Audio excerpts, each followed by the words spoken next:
Think for a second about who actually raised you. Picture the small handful of people who fed you, carried you, and taught you how to be a person. For most of us, that's a short list. One parent, maybe two. Here's the strange part. For 300,000 years, that list would have been enormous. A child wasn't raised by one or two people. It was raised by a dozen, by 20, by an entire camp. The tiny, isolated way we raise kids today is a brand new experiment, and your body and your children may still be paying for it. So how did they actually do it? To understand how strange our situation is, compare us to our closest relatives. A chimpanzee mother is fiercely protective of her newborn.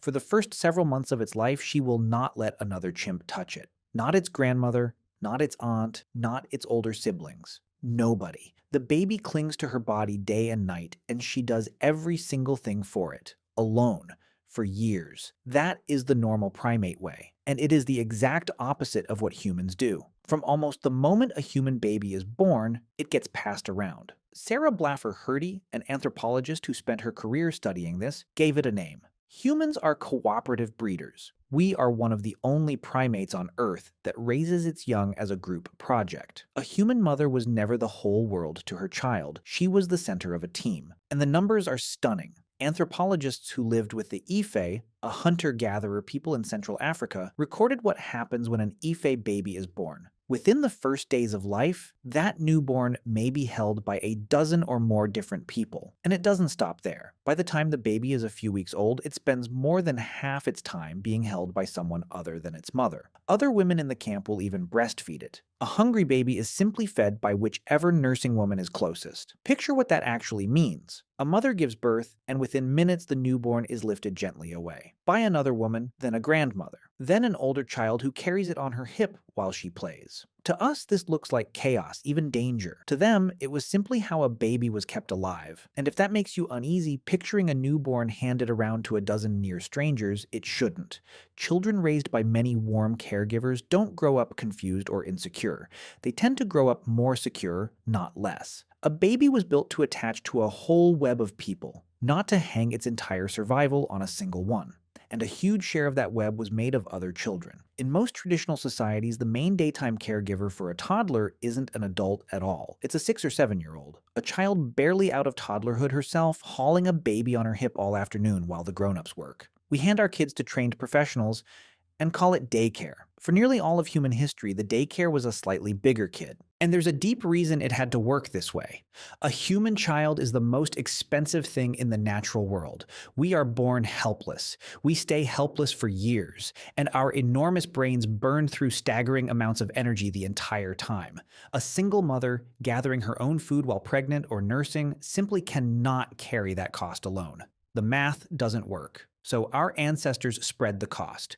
Grandmothers gathered food for grandchildren. Older siblings hauled toddlers around all day. Women nursed babies that weren't theirs. And here's the part that flips everything. This wasn't just a nice arrangement, it may be the reason we became human at all. Because mothers had help, they could afford to have children with bigger, slower growing brains and to have them closer together. A chimp mother often waits 5 or 6 years between babies because she is doing it all alone. A human mother, surrounded by helpers, could often have children closer together, sometimes every 3 to 4 years. There's another hidden consequence of all that help. Human babies are weaned earlier. A chimp nurses for 4 or 5 years because its mother is its only source of food. In many traditional societies, human children are often weaned between 2 and 4 years because the moment a baby could handle soft food, the whole group could feed it. The village didn't just share the carrying, it shared the feeding. The village didn't just raise the child. The village is what allowed the human brain to exist. And before you assume this was all women's work, look at the Ake, a hunter-gatherer people in the Congo Basin. Among the Ake, fathers are some of the most involved parents ever documented anywhere on Earth. An Aka father often stays within arm's reach of his infant for close to half of every day. He soothes it when it cries. And if the mother is away, he will even offer the baby his own chest to suckle on for comfort. To an Aka man, there is nothing unmanly about any of this. Caring for babies is simply what fathers do. The idea that nurturing isn't a man's job would have struck him as bizarre. That, too, is something we invented much later.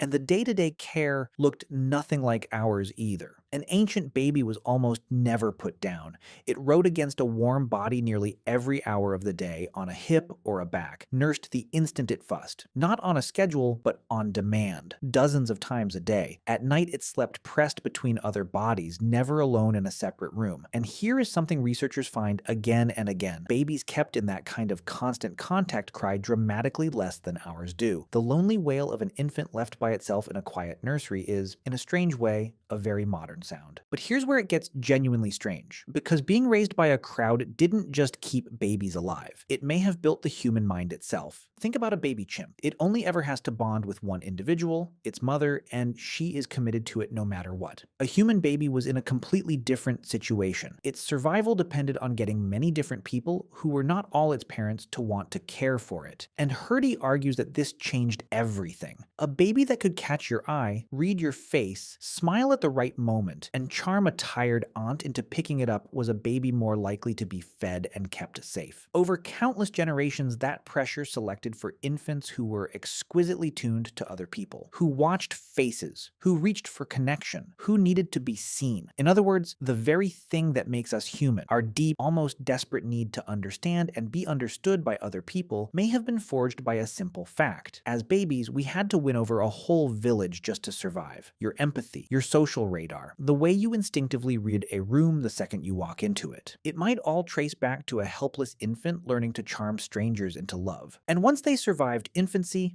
ancient children grew up in a world almost nothing like ours. There was no separate place for kids, no classroom, no real bedtime, and no childproofing. Children ran in mixed-age packs, the older ones teaching the younger ones, almost entirely free of adult supervision. A 4-year-old learned by trailing a 6-year-old. A toddler learned to handle a knife by copying the children around her, and the adults mostly let her. Nobody sat a child down to instruct them. They learned the way you learned your first language, by being soaked in it, surrounded all day by people doing the real thing. And a child was almost never alone. There was always another body nearby, another lap, another pair of hands. So when people say it takes a village to raise a child, they are not handing you a sweet little piece of advice. They are describing the literal machinery that produced our entire species. For 300,000 years, the village wasn't optional. It was the whole system. A mother was never meant to be alone with her baby. A baby was never meant to bond with only one person. A child was never meant to grow up without a swarm of others around it. And then, slowly, we took the village apart.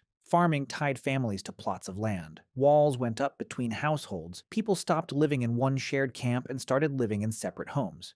And in just the last century or so, we did something no human society had ever done. We took a single parent, usually a mother, put her alone in a house with her children all day, cut off from the dozens of hands that were supposed to be there, and we called that normal. We even gave it a proud name, the nuclear family. But there is nothing natural about one exhausted person doing the work of 20. The crushing loneliness so many parents feel, the guilt, the quiet sense that they are somehow failing at something that should come naturally isn't a personal weakness. It is the predictable result of trying to run a village with 1 or 2 people in it. And anthropologists have a quiet, unsettling observation about this. In the societies most like the one we evolved in, a mother's ability to cope was never supposed to come from sheer willpower. It came from the people around her. Take those people away and you haven't exposed a weak parent. You've broken the system she was built for. It's why new parents are quietly desperate for any scrap of the village they can find. A grandparent who lives close enough to help. A group chat of other exhausted parents. A daycare full of other children. We are all reaching without quite naming it for the very thing we tore down. Because your child still arrives expecting that village. They are still built to be passed between many arms,